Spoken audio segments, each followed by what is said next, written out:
Salut à tous, ici Jérémy de la Crypto Brève. Aujourd'hui, petite vidéo un petit peu originale parce qu'on va aller parler de signaux de top de marché qui vont devoir être scrupuleusement analysés de votre part. Parce que chaque jour, chaque semaine qui passe, on avance dans le cycle. Le Bitcoin n'a pas démarré à 30 000 $, les amis, il a démarré à 15 000 $. Donc on est actuellement sur un x7. Et tu le vois, lorsque le Bitcoin commence à partir dans les enfers, les altcoins ne se tiennent plus. Alors oui, tu connais mes convictions sur le marché, on en parle régulièrement, on risque d'aller plus haut, mais il faut quand même se préparer à ce qu'il va arriver par la suite. Donc commençons la prescription médicale. Qu'est-ce que tu dois regarder toutes les semaines? Alors la première prescription médicale que je te recommande, c'est une combinaison de deux indicateurs hyper puissants qui finalement sont complémentaires. C'est le MACD et le RSI. Alors de manière très simple, le RSI c'est le momentum et le MACD c'est un petit dérivé, mais c'est plus ou moins la même chose. Dans l'histoire, à chaque fois qu'on se place en weekly et qu'on commence à avoir des divergences baissières sur le MACD, là ça marque clairement la fin du bull run. Et là je parle pas sur des petits pics, je parle vraiment sur des rallyes. Comme tu peux le constater en 2021, on avait eu un premier rallye, tu vois, qui nous avait amené aux alentours des 65 000 $. Le second, 67 000 $. Et comme tu peux le voir, on a une grosse divergence baissière là sur le MACD. Là, je viens de te zoomer le MACD. On a une grosse divergence baissière. Et là, vraiment, ça commence à sentir pas bon. Ça indique que finalement, le prix monte, mais il y a de moins en moins d'acheteurs. Donc, de moins en moins de personnes pour soutenir le prix. Donc, forcément, à la prochaine correction, ça ira aux enfers. Et c'est bel et bien ce qui s'était passé. Et ça avait été le cas aussi pour le RSI, du coup, on avait eu une divergence baissière. Donc pour cet indicateur, je pense qu'il est judicieux de coupler à la fois le MACD et le RSI, que les deux convergent vers la même décision. Et là, tu as un indicateur qui s'allume. Et actuellement, le pic qu'on a fait là, où on est venu dépasser les plus hauts, on a fait un ATH, ce qu'on appelle aussi en crypto. Sur le RSI, on est en divergence baissière pour l'instant.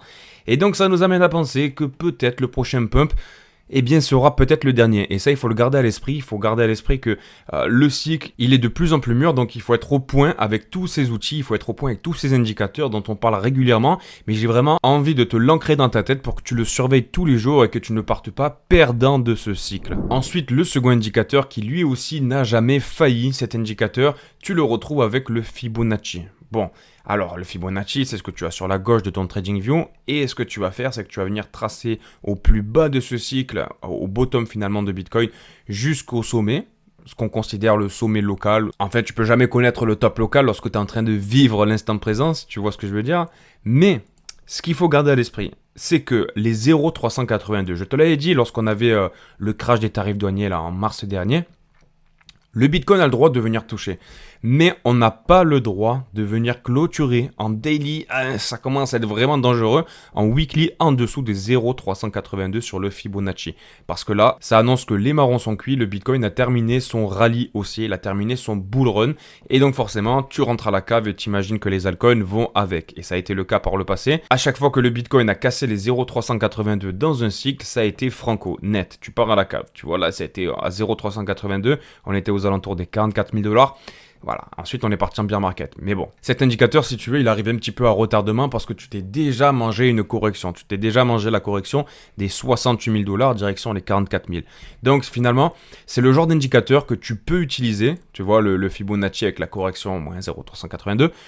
Lorsque tu as fait courir, par exemple, tu as sorti toutes tes crypto-monnaies avec les autres indicateurs dont on va parler et ceux qu'on répète tous les jours. C'est le genre d'indicateur, voilà, où tu vas venir récupérer les 20% qui te restent sur ton portfolio qui sont en train de courir sur le marché. L'idéal, même si c'est pas toujours facile, c'est d'essayer d'avoir 1 à 2 semaines autour du top de marché. C'est pas impossible, d'accord?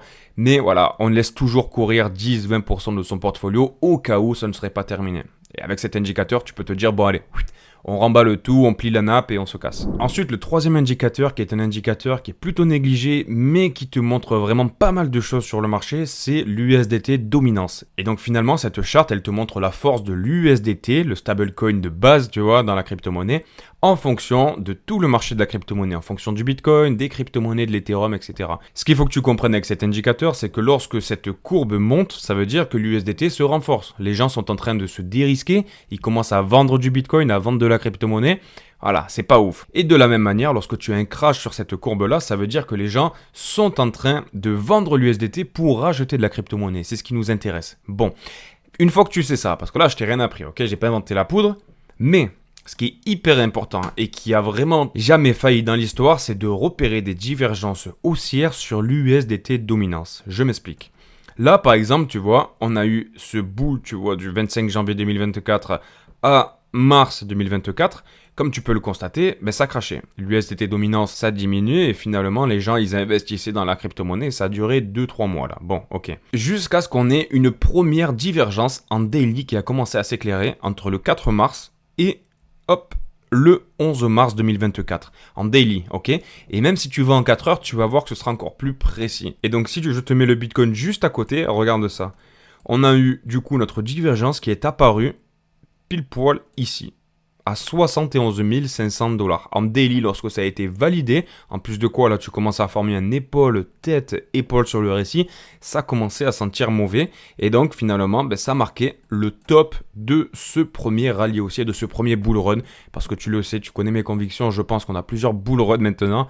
Plusieurs bear market aussi. Mais bon, c'est comme ça. Et là, tu vois, c'est un indicateur qui est extrêmement puissant. Et surtout, c'est un indicateur qui n'arrive pas après, comme on a pu le voir avec les précédents indicateurs. Là, c'est un indicateur qui te marque quasiment à la semaine près lorsque tu commences à avoir une divergence sur le Bitcoin et sur le marché de la crypto. Là où ça commence à être intéressant finalement de se positionner en USDT. Toi aussi de suivre le mouvement et de remplir tes bagues de dollars. Donc un indicateur très puissant à suivre encore une fois. Ensuite, concernant l'indicateur social, il y en a plein qui existent. Des indicateurs sur les chaînes YouTube, des indicateurs sur YouTube, sur la fréquence d'apparition, sur la Google Trend, enfin bref, il y en a plein, mais il y en a un qui est plutôt pas mal. Cet indicateur, c'est le classement de Coinbase dans l'App Store US. Et finalement, ça te permet de voir lorsque les gens sont intéressés pour rentrer dans le monde de la crypto-monnaie, lorsque tout le monde va venir se jeter sur Coinbase, le télécharger, à ce moment-là, le transfert de liquidité commence à s'opérer et c'est dans ces moments-là où il faut commencer à foutre le camp. Et sur cet indicateur, lorsque Coinbase commence à rentrer au-delà du classement des 70 apps les plus téléchargées sur l'App Store,